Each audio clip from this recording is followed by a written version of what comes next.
प्रयास मात्र करी हूं, इन आचार्यन से प्रार्थना करी हूं, श्री राधा वल्लभ जी से प्रार्थना करी हूं, प्यारे गिरधर लाल जी से प्रार्थना करी हूं कि रसिक त्रिवेणी के संगम में हमारो गोतो लग जाए।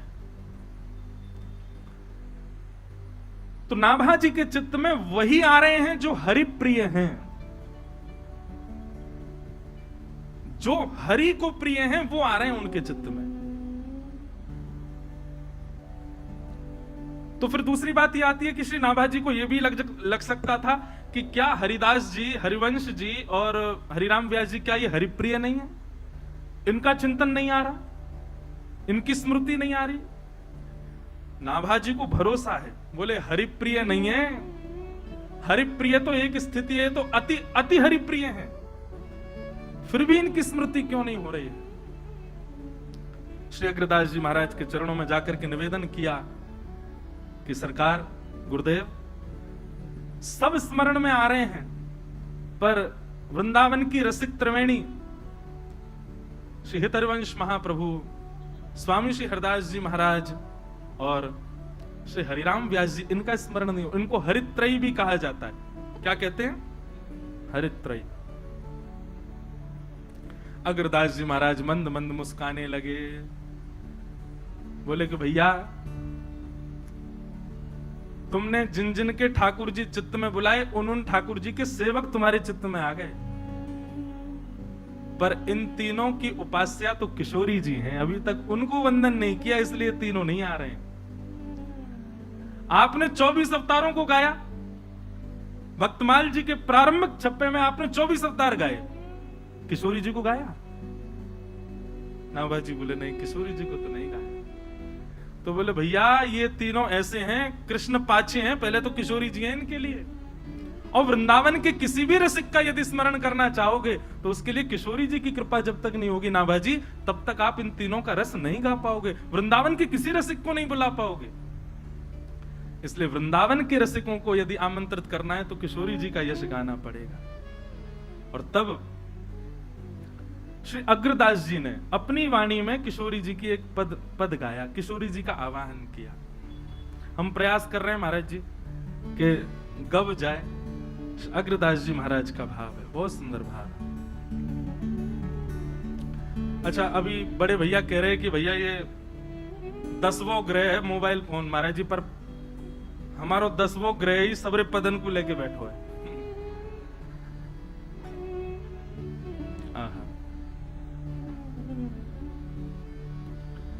सब लोग मेरे पीछे पीछे गाइएगा, हाँ, और नेत्र बंद करके किशोरी जी का स्मरण करना, क्योंकि उन्हीं की कृपा से ही ये भाव आगे के समझ में आने वाले हैं। बहुत भाव से किशोरी जी का स्मरण करो। श्री अग्रदास जी महाराज गा रहे हैं,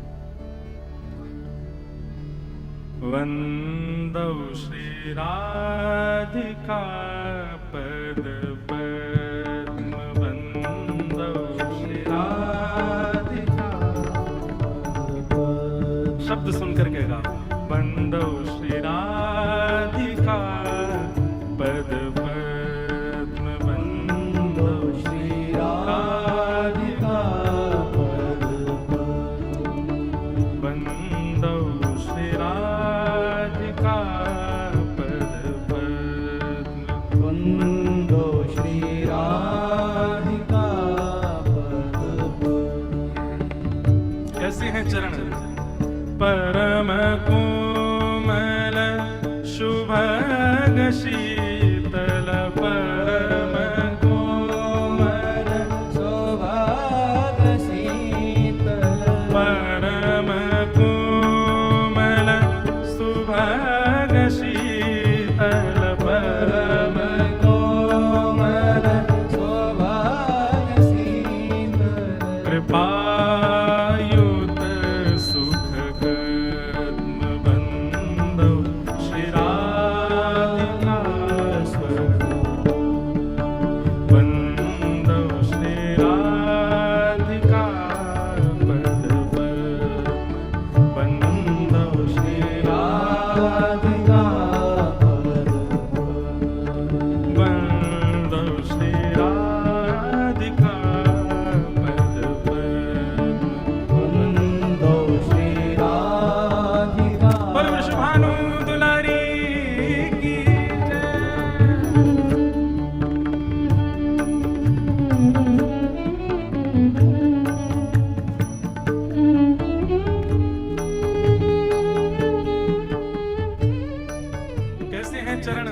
अग्रदास जी कह रहे हैं परम कोमल।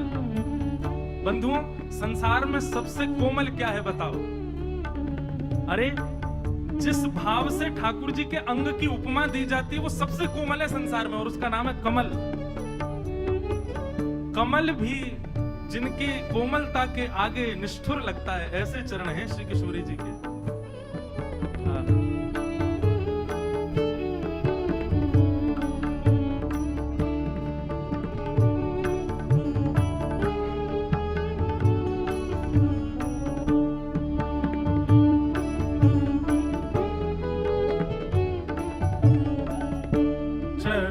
चिंतित अमल उरसिर चरण चिंतित अमल उरसिर चरण चिंतित अमल उरसिर चरण चिंतित अमल उरसिर जगत सब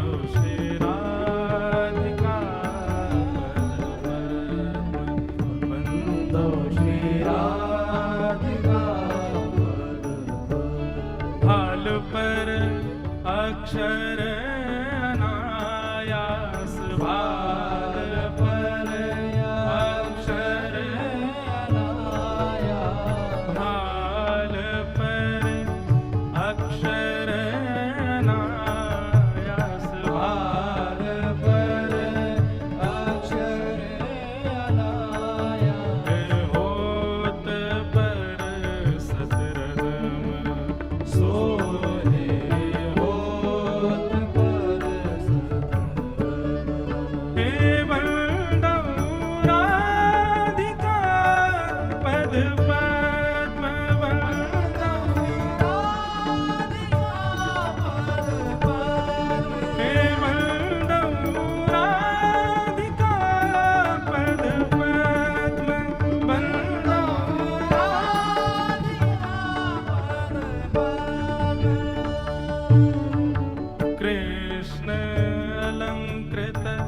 स्वहस्त पूजन कृष्ण अलंकृत स्वहस्त पूजन कृष्ण अलंकृत स्वहस्त पूजन कृष्ण अलंकृत स्वहस्त पूजन निगम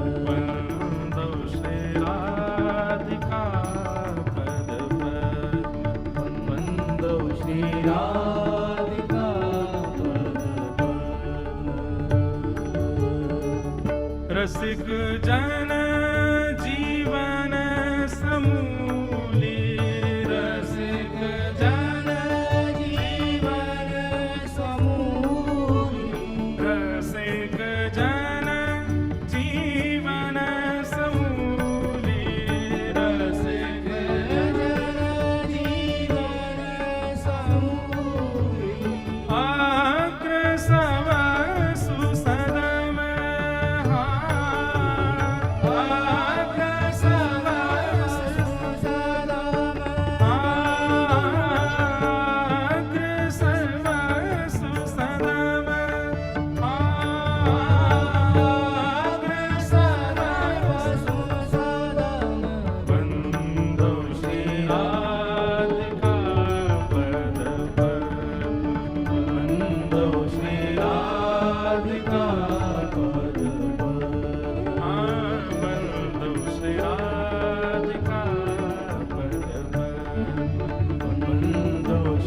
Radhika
राधिका पद वंदो श्री राधिका पद वंदो श्री राधिका श्री राधिका राधिका राधिका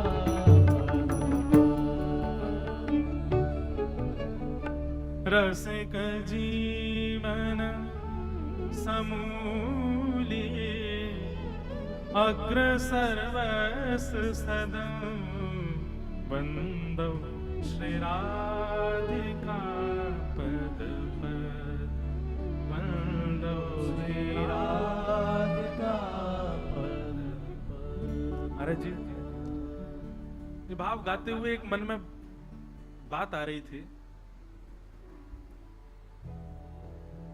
प्रधानमंत्री को बुलाने के लिए पीए को रिझाना पड़े, ये बात तो सुनी गई, पर पीए को बुलाने के लिए प्रधानमंत्री रिझाना पड़ रहा है, ये बात पहली बार सुनी।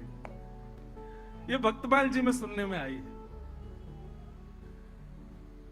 गुरु को मनाओ तो भगवान मिलेंगे, ये सदैव सुनते आए, पर कौन पावे या को पार, प्रेम नदिया की सदा उल्टी बहे। भक्तमाल जी पढ़ करके आज अनुभव क्या हो रहा है कि रसिक त्रिवेणी को बुलाना है तो पहले किशोरी जी को बुलाओ, भक्तों को बुलाना है तो पहले ठाकुर को बुलाओ, तब तब तब भक्त आएंगे।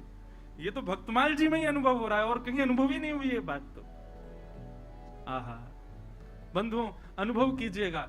श्री अग्रदास जी ने जैसे ही किशोरी जी का स्मरण किया, हमारे श्री परमानंद जी ने भी एक पद गाया, परमानंद दास जी ने, धन धन राधिका के चरण, धन धन राधिका के चरण, सुभग शीतल अति कोमल, सुभग शीतल अति कोमल, कमल के सेवरण, धन धन कमल के सेवरण, धन धन राधिका के चरण, धन धन राधिका के चरण। दास परमानंद छिन छिन, दास परमानंद छिन छिन, श्याम जिनके शरण, धन धन श्याम जिनके शरण, धन धन राधिका के चरण, धन धन राधिका के चरण। अग्रदास जी ने जैसे किशोरी जी का स्मरण किया, आहा तप्त कांचन गौरांगी, सौभाग्य है श्री नाभाजी का। उनके चित्त में गुरुदेव स्मरण कर रहे हैं, पर नाभाजी के चित्त में हमारी वृषभानु नंदिनी बरसाने वाली अति सुकोमला श्री किशोरी जी प्रकट है गई। जैसे प्रकट भई है अग्रदास जी, श्री नाभाजी के नेत्र सजल हो गए, नेत्रों से अश्रुपात गिर रहा है किशोरी जी के श्री अंग को देख करके, श्री कांति का दर्शन करके नेत्र सजल हो गए। किशोरी जी जैसे समीप गईं और समीप जाकर के जैसे ही श्री नाभाजी को अपने कर कमल से उनकी ठोड़ी का स्पर्श किया, वृषभानु की किशोरी सुन गैया होत भूरी, प्रीत जान के हूँ थोड़ी तोहे राखेगी शरण, मन भूल मत जइयो राधा रानी के चरण। अब विचार करो ये रसिक त्रिवेणी कितनी ऊंची सत्ता है कि इनके लिए किशोरी जी को बुलाना पड़ता है। ठाकुर जी तो खाली बैठे रहे, कहीं बुला लो चले जाएंगे, किशोरी जी थोड़ी जाम है। किशोरी जी के जैसे ही कर कमल का स्पर्श किया, नाभाजी की थोड़ी से स्पर्श कराते ही इतने में ही पीछे से जैसे मानो 3 सखियां आई हैं और तीनों सखियों ने आकर के अपने आप ही 3 रूप धारण कर लिए। श्री हितहरिवंश महाप्रभु, स्वामी श्री हरदास जी महाराज और श्री हरिराम व्यास, तीनों वहीं प्रकट हो गए। बोलो रसिक त्रिवेणी की। किशोरी जी के स्पर्श करते ही, किशोरी जी की कृपा प्रसाद प्राप्त करते ही रसिक त्रिवेणी प्रकट हो गए। मानो श्री नाभा जी को अब आज्ञा की, अब आप इन रसिकों के भाव लिखो। और सर्वप्रथम श्री नाभा जी ने भगवान की वंशी, भगवान के अधरामृत का नित्य पान करने वाली वंशी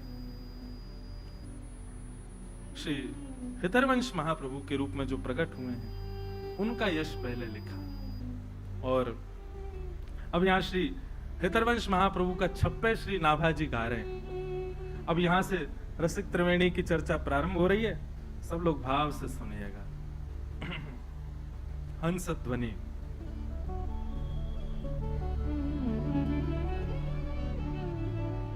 बंधुओं देखो, अभी हम चाहते तो हैं कि आप भी हमारे पीछे छप्पे गाओ, पद गाओ, पर समझ सकते हैं कि थोड़े भाव कठिन होते, नहीं गा पाते, पर फिर भी प्रयास करो। श्री नाभा जी वर्णन कर रहे हैं।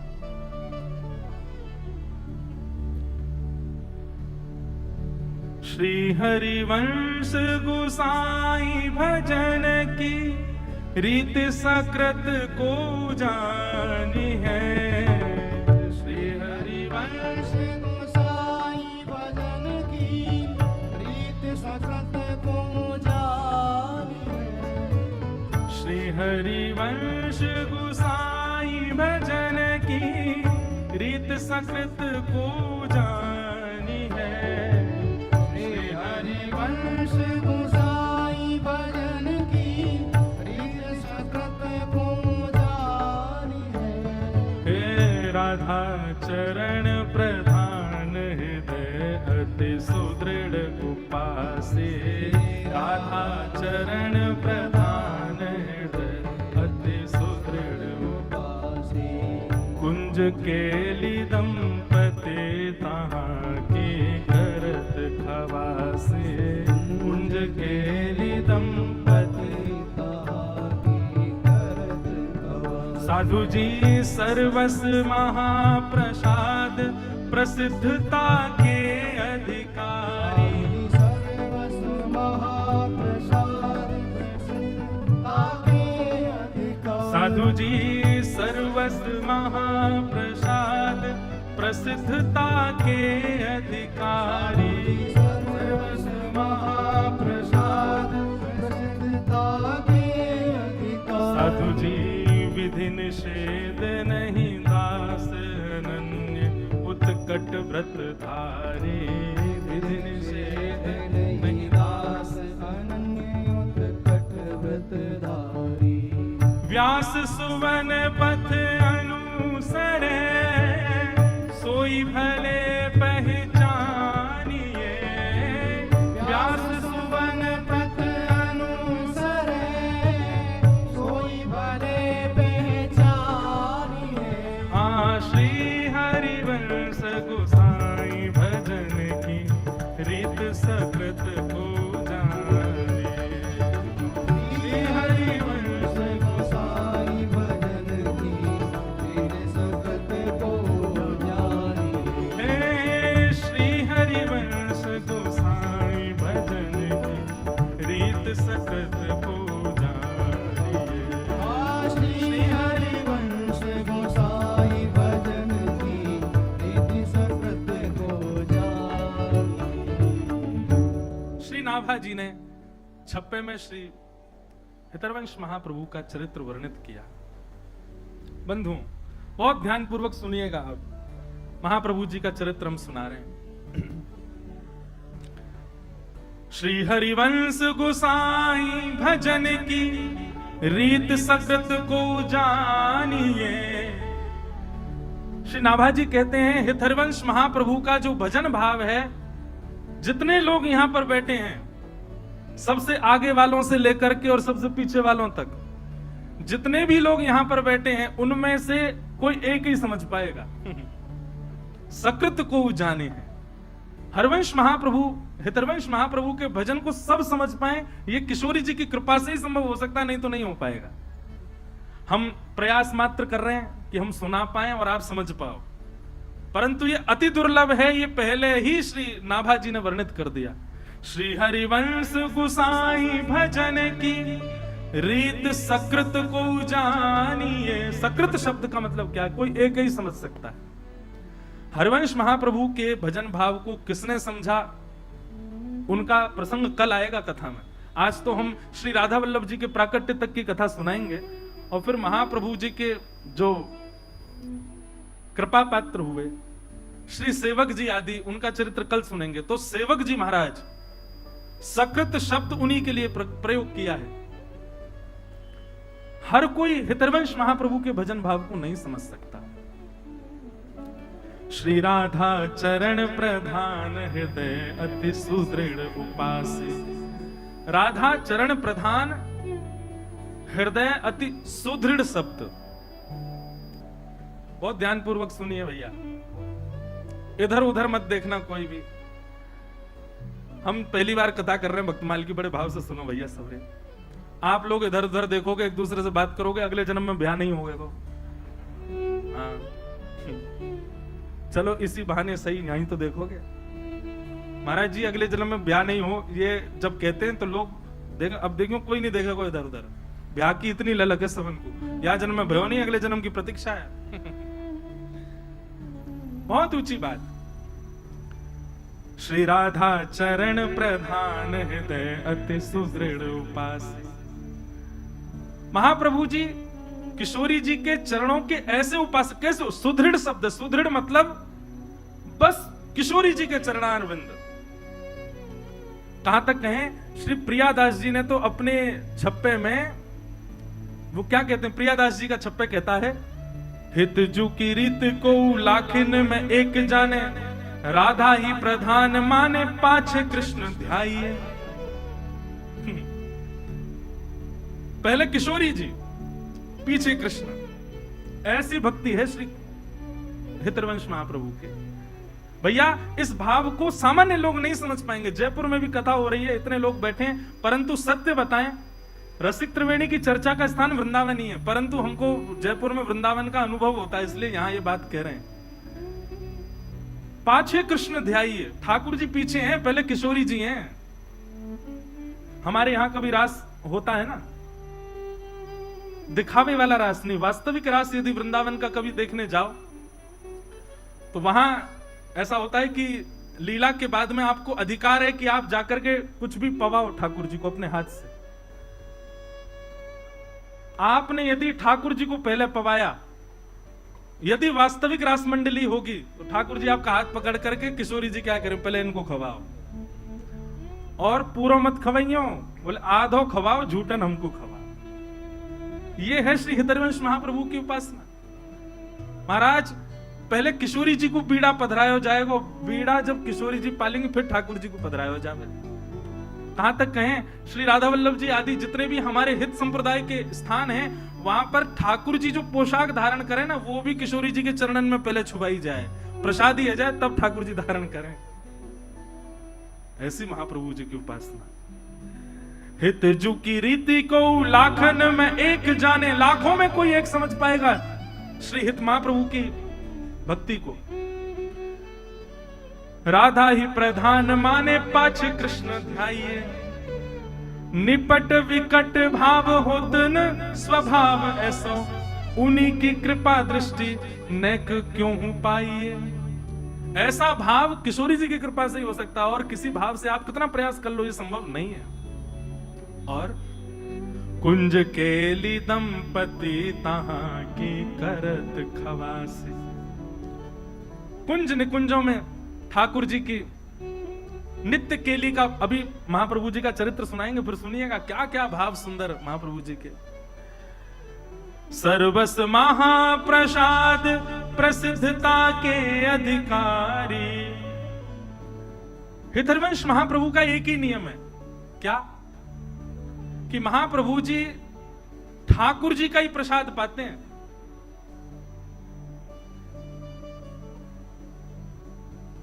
हमारे बाम भाग में जो अति सुंदर केश अच्छा हाँ ऊपर है, ये तो हितरूप दास जी, ऊपर श्री हितरवंश महाप्रभु।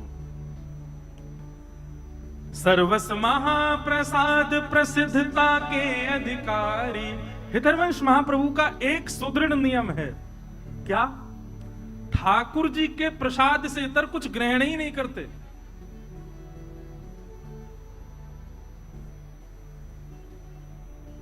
एक बार की चर्चा है, वैसे तो जब चर्चा प्रारंभ होती तभी सुनाना था, पर अभी मन में भाव आ रहा है कि जब महाप्रभु जी छोटे थे, हितरवंश महाप्रभु, तो उनका नियम था कि वो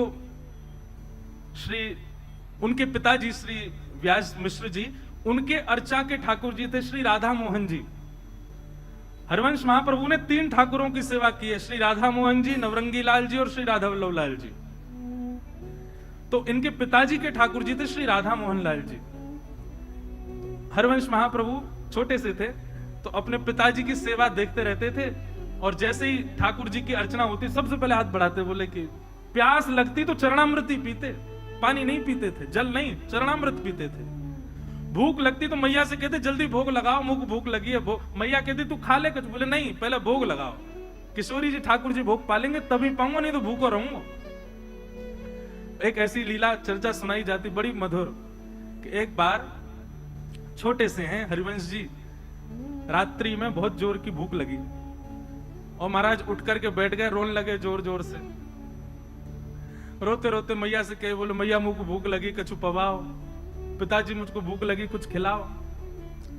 जैसे आजकल के बालों को कुछ भी दे दें तो वैसे ही कुछ ले आए, बोले लो खा लो। बोले नहीं पहले भोग लगाओ। माताजी पिताजी बोले रात के 1:30 बज रहे हैं, 2 बज रहे हैं, अब उस समय घड़ी तो नहीं होगी, पर हाँ ये कही होगी अर्धरात्रि हो रही लाला, ठाकुर जी शयन कर रहे हैं, उनको उठा के भूख कैसे लगाए? बोले नहीं नहीं नहीं मुझे तो भूख लगी है। अब बोले इसको भूख लगी है और ठाकुर जी को उठा नहीं सकते हो, खाएगा भोग ही। दूध ला करके रख दिया, बोले ले इसको पी ले। महाप्रभु बोले नहीं पहले ठाकुर जी का भोग लगाओ। ठाकुर जी का यदि भोग नहीं लगा होगा तो ग्रहण नहीं करेंगे। रोते रोते रोते रोते खूब समय बीत गयो। पिताजी माताजी भी परेशान, बोले सोने नहीं दे रहा, क्या करें, खा कुछ रहा नहीं है, पी कुछ रहा नहीं है, भोग लगा के ही पाएगो। आहा, महाराज श्री हरिवंश जी की रुदन सुनकर के सेज पर पौड़े भय ठाकुर जी उठ गए और उठ करके श्री जी को उठा रहे, बोले श्री जी उठो। सेवा की राधा मोहन जी।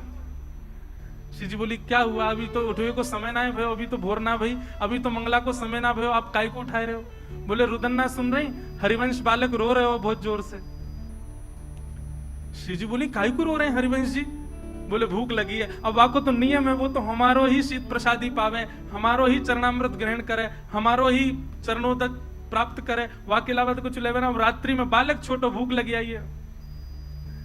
ठाकुर जी किशोरी जी बोली अब क्या करें, अभी तो मंगला में समय है, लेकिन समय तक यदि प्रतीक्षा करी तो बेचारो प्यासो बालक कितनो रोवेगो।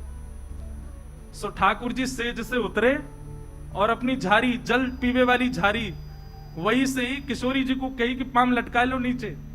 किशोरी जी पाम लटका के बैठ गई ठाकुर जी, और ठाकुर जी अपनी झारी जीते ही अपने चरणन को धो रहे हैं, स्वयं ही अपनो चरणामृत प्रदान कर रहे हैं, स्वयं ही अपनो चरणामृत निकाल रहे हैं। पास में बंटा भोग रखो।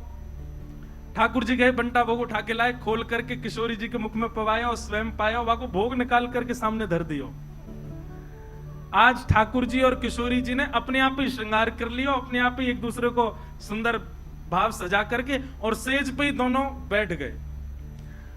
3 साढ़े 3 बजे जो समय हो तो सुबह मंगला करवे को श्री व्यास मिश्र जी तुरंत गए मंदिर में जाकर के कपाट खोले, और जैसे कपाट खोल करके देखी तो कहा पाए, और ठाकुर जी तो बैठे हुए हैं, अपने आप ही टेढ़ों से श्रृंगार कर लिया है, यहाँ तक कुंडल भी उतर रहे हैं, थोड़े थोड़े वस्त्र भी उधरे उधरे से दिख रहे हैं, और तभी कहा देखो नीचे पात्र में चरणामृत भी रखो है, चरणोदल भी कर दियो है, और पास में बंटा जी भी खुले हुए हैं, दोनों की दतुइयां लगी भैया, नेक नेक पाई लियो है।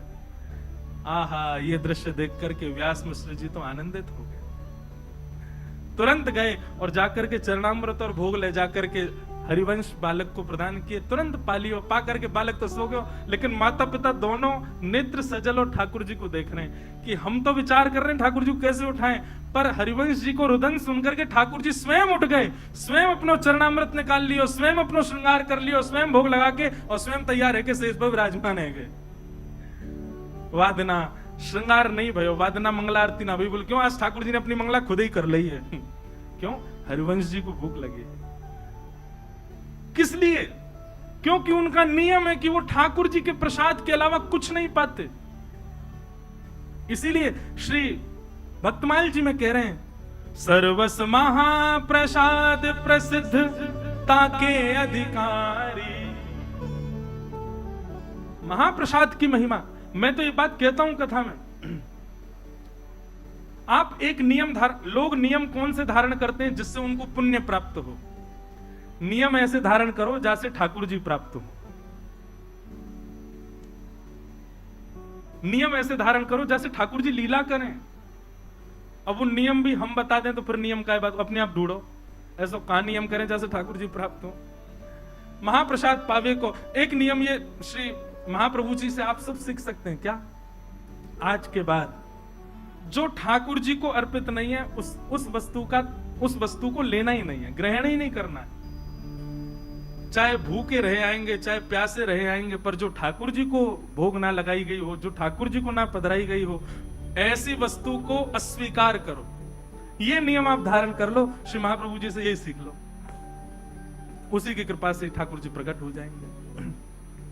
तो विधि निषेध नहीं दास अनन्य उत्कट व्रतधारी, व्यास सुवन पथ अनुसरे सोई भले पहचानिए, श्री हरिवंश गुसाई भजन की रीत सकृत को जानिए। ऐसे श्री हितरवंश महाप्रभु, उनको हम बारंबार प्रणाम करते हैं और उनके मंगल चरित्र को जितना यथामति रसिक जनों की कृपा, संत जनों की कृपा से श्री राधा सरस बिहारी जी के चरणों में अर्पित करते हैं। ध्यान पूर्वक सब लोग